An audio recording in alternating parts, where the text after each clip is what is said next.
If you are calling for an end to this unrest, and if you are calling for an end to all of this, but you are not calling for the end of the conditions that created the unrest, you are a hypocrite.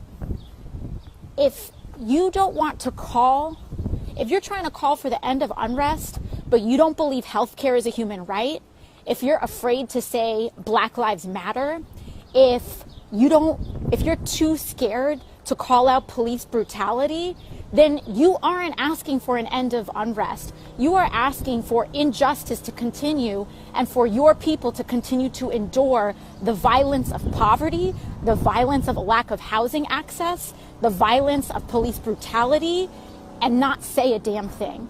That's what you're asking for. So if you're out here calling for the end of unrest, then you better be calling for healthcare as a human right.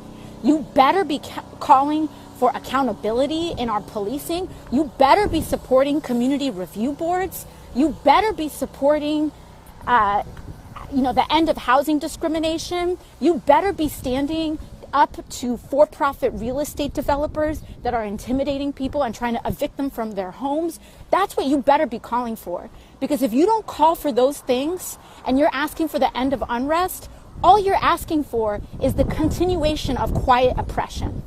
So if you want the end of unrest, then you should be asking for measures that actually liberate people in their lives from the oppression of economic and social. And those are just some of my thoughts, because,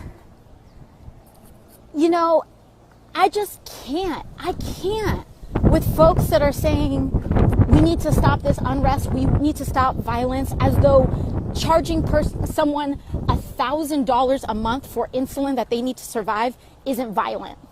That is violent.